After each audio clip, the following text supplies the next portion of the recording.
yàlla dañoo may lu mayul kenn en Afrique de l'Ouest beneen bi nous sommes le pays le plus stable d'Afrique de l'Ouest beneen bi nous avons les meilleurs ressources humaines d'Afrique de l'Ouest et puis beneen bi Sénégal yi bëgg nañ seen dëkk moo tax ñu fal Pastef mais malheureusement Pastef erreur bi ñu def au lieu du patriotisme productif ils sont dans le patriotisme émotionnel et c'est pourquoi ma ne waa Pastef soit dañoo xamul wala soit dañuy saboter te man nag yaakaar naa ne sabotage. pourtant ñi ngi def ay góorgóorlu temps ñi ngi wàññi ay pétrole ak ay non loolu ay dóor la rek waaye loolu ay dóor la non loolu loolu ay dóor la ay dóor la loolu ay dóor la loolu ay dóor loolu ay dóor la rek ay dóor la mais parce que les cours mondiaux du pétrole ont baissé les cours mondiaux du pétrole ont baissé c'est pas normal que le Sénégal un pays pétrolier que le pétrolier gazier que pétrole gën fi cher Niger. kon yow wàññi bi jàppoon ne wàññi. non mais les cours mondiaux ont baissé. c'est-à-dire les cours mondiaux du pétrole ont baissé.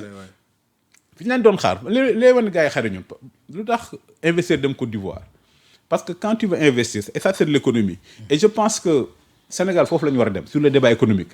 Malheureusement les gens de Pastef ne veulent pas de débat économique parce que xamuñu dara boo xoolee Côte d'Ivoire lu tax les investisseurs dem foofu parce que le coût de l'énergie n'est pas cher. Quand un investisseur vient dans un pays li muy njëkk xool mooy le coût de l'énergie. Au Sénégal le coût de l'énergie est prohibitif ñoom 2 ans yi ñu perte il aurait dû se concentrer comme am nañ pétrole am nañ gaz li ñuy wax le contenu local la ñu waroon góorgóorlu ñoom Samuel Sarr ñoom Arouna Dia defoon nañ ci benn centrale West African Energy état bi ci loolu la concentré au lieu ngay subventionner tu encourages les gens à produire et quand les gens produisent ils peuvent vendre moins cher. Donc le Sénégalais mu jënd mooy créer des champions autant pour moi. waaw mais boo xoolee West African Energy boobu bu doon état bi xaaral ñu kii ba ñu jaay donc la production va être moins chère et si la production est moins chère le prix de l'électricité va être moins cher moo gën subvention yi. investisseurs yi tey jii démb rek waa Arabes Unis ñi ngi fi waa Émirats Arabes Unis laa bëgg a wax ñoom it demoon nañ bu yàggul est-ce que loolu tamit mënoo gën a dalal xel ci investissement yi ñuy wax. mais investisseurs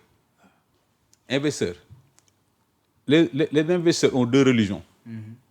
Le profit ak la sécurité juridique et judiciaire. mais bi ñu fi njëkkee lu ñu njëkk a wax way benn contrat Macky Sall signé woon Arabie Saoudite pour le truc de dessalement de l'eau de mer le ministre de l'énergie def une conférence de presse à la limite s'il n'a pas accusé les Saoudiens de corruption def ci nekk fu mu mujjee mais c'est quoi le Sénégal par rapport à l'Arabie Saoudite c'est quoi comme ñoom boo xoolee dañu li ñuy wax boo xoolee Arabie Saoudite ils ont une grande compagnie américaine bu tudd qu'ils partagent avec les États-Unis Aramco la compagnie bi tudd depuis que le président Roosevelt a rencontré Ibn Saoud dans un bateau américain depuis lors l'Arabie Saoudite est en partenariat étroit avec l'Amérique pour produire et mettre en valeur son pétrole. Arabie Saoudite da nga fa dégg souverainisme et pourtant ils exploitent le pétrole ils en bénéficient ils font appel aux Américains pour exploiter le pétrole. xam nga li may wax. Souverainisme moo amul sens. Le Sénégal a toujours été dans l'universalisme mais Dubaï Émirats Arabes Unis boo demee rien qu'à Dubaï il y a presque 8 millions d'étrangers est-ce que Dubaï da nga dégg ñu wax souverainisme. Et c'est ça le rôle du Sénégal, c'est ça la place du Sénégal. Nous sommes la porte du continent, nous sommes en face de l'Amérique, nous sommes à quelques de l'Europe. On doit être un carrefour. Par exemple, on doit montrer à tout le monde que si vous voulez investir, si vous voulez avoir la stabilité, venez au Sénégal. Xam nga Ouattara am na 4e mandat, FMI jox na ko beaucoup d'argent. Mais quand tu vois Ouattara son âge, mais la Côte d'Ivoire n'a pas encore réglé la question politique. yaa ngi fàttaliku guerre bi fi amoon en 2010. Mais ba léegi presque 3000 morts. ba léegi problème bi réglé wul boo xoolee Rwanda bi ñuy wax oui Rwanda Paul Kagame mais le Rwanda le système a été bâti autour d'un homme wóorul Kagame je suis sûr que bëgg na bàyyi mais xam na ne bu bàyyi le système va s'effondrer mais ñun nag la chance unique que nous avons pas des hommes nous avons un système ce que les ignorants de Pastef appellent le système là c'est ça la fierté ñoom nag loolu la ñuy xeex système bi dañ jàpp nañ fi war a raser complètement di copier mais mooy wax lu ma lay dóor la c'est-à-dire y a pas plus système qu'un inspecteur des impôts y a pas plus système qu'un inspecteur des impôts au contraire c'est ce que j'appelle le patriotisme institutionnel et c'est ça loolu moo tax Sénégal jëm kanam c'est-à-dire que reconnaître que nous avons des institutions qui fonctionnent, reconnaître que nous avons une magistrature qui fonctionne, reconnaître que nous avons une administration qui fonctionne. Léegi débat boobu ñu bàyyi ko maintenant les hommes politiques là ñu juger leen sur l'économie ak la sécurité nationale. d'ailleurs beneen point bokk na ci sax ba tey au sommet de l'État coowul Diomaye Sonko bii le duo bi ñu jàpp ne sax dafa nekk au duel tax na tey Mimi Touré tey ji neexatut ak ki nga xamante moom moo di Ousmane Sonko d'ailleurs tey ji sax ñi ngi waxaat dossier bu ñu war a yóbbu boo xamante mi ngi war a dem PGF lépp jëm ci càmbar la mu nekkoon ci conseil économique social et environnemental ndax loolu mën nañ jàpp ne ñu ngi ci vengeance politique wala ci mais bien sûr ci règlement de compte wala yoon lañ bëgg mu doxal tamit ci réew mi. mais moo ñuy tardel ça veut dire que moo ñuy tardel mais le premier ministre Ousmane Sonko monsieur Ousmane Sonko il est premier ministre depuis 2 ans il va pas nous dire que mi ngi door a xam rapport bi. Parce que c'est ça qu'il faut condamner. Ça dit maintenant, la justice, c'est le seul service de l'État qui porte le nom d'une vertu. Il faut que les Sénégalais trouvent un consensus pour que nous baillons la justice faire son travail. Que l'agenda de la justice ne doit pas être assujetti à un agenda politique. Mais M. Ousmane Sonko, moi, premier ministre depuis 2 ans. Donc, moi, je dois découvrir le rapport. Mais la question qu'il faut se poser, c'est la temporalité. Pourquoi mu xaar ba ce moment précis mu door ko mu door. est-ce que amoon na tous les éléments. Yan élément c'est un rapport ban élément c'est un rapport de l'IGE. mais rapport l'IGE présidence la war a présidence. waaw man moo ma ci jaaxal waaye xam nga nguur si moom. nee na rapport yëpp fi ne nii yëpp liir na ko mi ngi ak moom yor na ko et cetera dina ko kii. waaw mais xam nga li may wax yoon mi ngi ci def liggéeyam. xam nga moom mooy premier ministre du Sénégal. depuis 20 mois. donc la suspicion légitime. lu tax mu xaar ba pareil moment. lu tax mu xaar ba pareil moment. donc ça fait 2 ans. kon fayantoo nga ko bëgg a jàpp. non loolu mais la suspicion est légitime. la suspicion est légitime. mais jàpp nga ne est-ce que am na doole ci justice parce que moom dañuy gis chaque fois. non mais day attaqué ne day mel ne magistrature bi maanaam justice bi daal dañ ko xaw a sax maanaam soofantal ba boo xoolee Abass Fall sax mi ngi métti lu le fait que ñu libéré Bougar Diouf parce que jàpp na ne xëy na y a une main derrière et cetera. gis nga Sénégal loolu moo fi changé. les gens qui étaient au niveau de l'État ils respectaient les institutions de l'État. Aujourd'hui, ce sont les gens qui incarnent l'État, qui veulent détruire l'État. ñoom bi ñu nekkee dans l'opposition ils ont voulu détruire l'État par l'insurrection. Ils ont voulu détruire l'État par l'insurrection. Ils ont échoué grâce à nos vaillantes forces de l'ordre. Mais aujourd'hui, c'est eux qui incarnent l'État. Et c'est pourquoi j'ai dit le problème de Ousmane Sonko, c'est qu'il confond. Mentalement, il est encore chef de l'opposition, alors que c'est le chef de notre gouvernement. Loolu moo indi confusion bi am. Ousmane Sonko est le premier ministre du Sénégal, c'est le chef du gouvernement, c'est le chef de l'administration, mais il se comporte comme un chef de clan. Il se comporte comme un chef de clan. Est-ce que l'opposition tamit waruñu def seen liggéey tamit bañ a seetaan loolu aussi. Déedéet ñun suñu liggéey la seule différence ñun on s'est promis de reprendre le pouvoir en 2029 sans violence, sans insulte, sans cocktail molotov.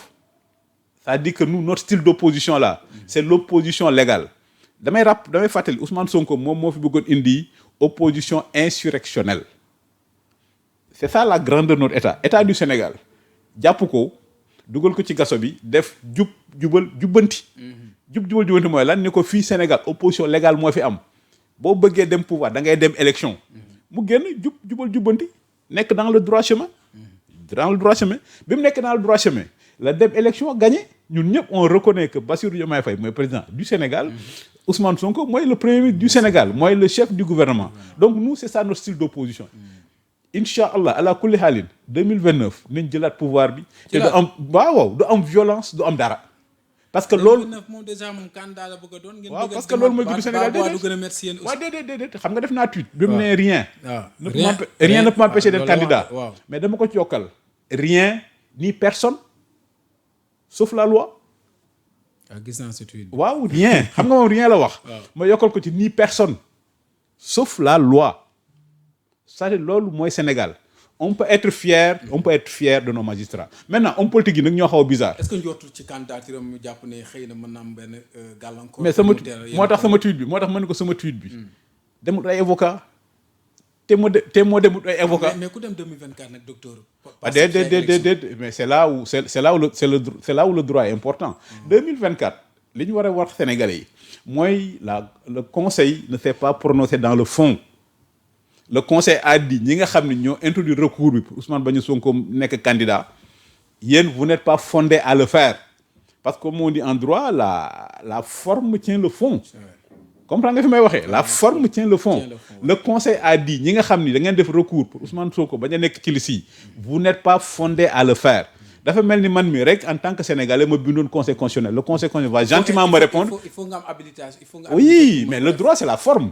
man mi tey jii ma bindoon conseil constitutionnel sur des questions de constitutionnalité le conseil constitutionnel va me dire monsieur vous êtes bien gentil mais vous n'êtes pas habilité à nous saisir. Donc c'est ça qui s'est passé en 2024 il faut ñu leeral ko. Sa candidature le conseil s'est contenté à se limiter à la forme. Et je pense que le conseil a raison. Monsieur vous n'êtes pas fondé à entreprendre cette démarche.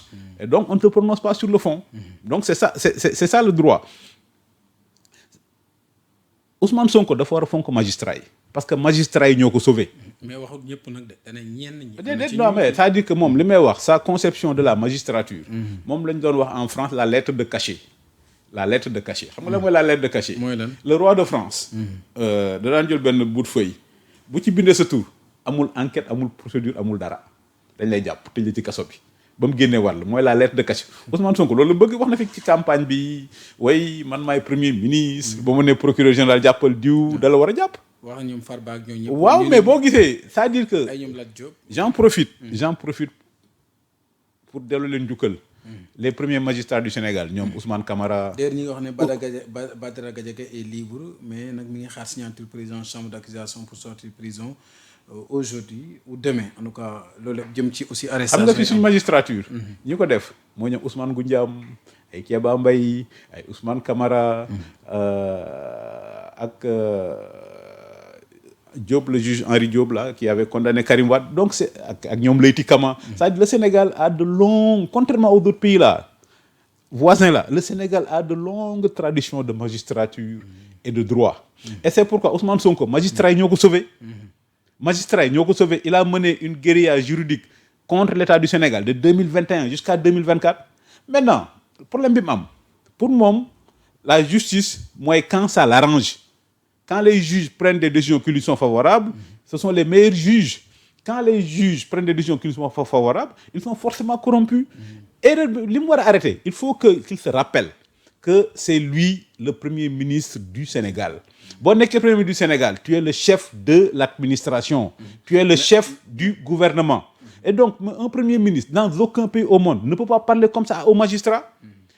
Mais est-ce que pendant un court instant bi mu demee Assemblée nationale pendant de façon très provisoire et séquentielle il a été premier ministre bi mu waxee oui magistrats yi il faut ñu bàyyi leen parce que le temps de la justice. parce que foofu gis nañu si wax na aussi. waaw boobu dama toog ma ne alhamdulilah le miracle s'est produit il est enfin premier ministre mais comme dit Léopold l'habitude c'est comme les cheveux tu as beau raser ça revient xam nga loolu wax vendredi il s'est comporté comme un premier ministre responsable à l'Assemblée nationale mais dimanche ma demaat fa lu nekk moo xam magistrat yi donc il faut pas qu'il oublie que c'est le chef de l'administration c'est le chef de l'administration c'est le chef du gouvernement donc il faut qu'il se comporte comme tel maintenant c'est ça la justice comme on dit. Le président a renforcé ses pouvoirs même. Comme on dit selon que vous soyez riche ou pauvre la justice vous rendra blanc ou noir. Maintenant, selon que vous soyez président de la République ou premier ministre, la justice aussi vous rendra blanc ou noir. Quand Macky Sall a voulu renvoyer les élections, mais les magistrats ont dit non. On dit niet, ouais. On dit niet. Quand Sonko a introduit son rabat d'arrêt parce qu'il pensait que c'est le premier ministre, les magistrats ont dit le droit. Sénégal, c'est un état de droit. Ça, les magistrats, ak loo leen mënti wax, ak loo ci mënti xalaat, ce qu'ils appliquent, c'est des textes. C'est pas leur humeur. Un juge au Sénégal, un procureur au Sénégal, il te condamne pas, il prend pas des décisions selon ses humeurs. Il prend des décisions selon ses textes. Quand tu vois le truc Badara Gadiaga, nous sommes tous choqués. Mais la justice va lui donner raison. La justice va lui donner raison. C'est pourquoi nga gis nit procureur jàpp la nga dem ba la fin ñu bàyyi la. C'est ce qui est arrivé à Lat Diop, ay Mansour Faye ak yu demee noonu. Donc c'est pourquoi les Sénégalais doivent être fiers de leur magistrature. Les Sénégalais doivent être fiers de leur État. Les Sénégalais doivent être fiers de leur administration. Parce que c'est quoi? C'est le règne impersonnel de la loi et des choses. Maintenant, homme politique yi nag quand la décision de justice leur est favorable ñu tàccu. Quand la décision n'est pas favorable ñu ni forcément c'est la magistrature. Léegi 2029 bi ngeen jëlaat nguur gi kan mooy nar a ñëw jël ko. ah Macky Sall xanaa borom anniversaire bi. waaw kan nga gis yow. yow mais déedéet xam nga war a lijjanti det cachet bu yow war naa mën a ñëwaat fii di kii. ban det cachet xam nga lu oustaz maa ngi koy nuyu de oustaz Aliou Sall li muy wax. tegal foofu sa baaraam. Mais xam nga nag malheureusement li may wax. nous je vais te faire une confidence. Nous on réfléchit dans le cadre d'un think tank sur comment rattraper les 5 ans que Pastef nous fera perdre. gis nga fa Macky Sall tegoon baaraamam. en 2024. bu ñëwee fa la ñuy continuer waat parce que ñii pendant 5 ans di ci def dara. non pendant 5 ans li la koy wan. tout à l'heure j'ai eu la chance de prendre un café avec docteur Cheikh Kanté maa ngi koy nuyu d'ailleurs. Il a sorti un excellent livre. Le prix de la liberté. Et quand j'ai lu le livre ça m'a permis de penser à la situation actuelle ak li ñu gis léegi. et puis ma ne ko docteur. situation bi dafa mel ni Sénégal dafa nekkoon Champions League.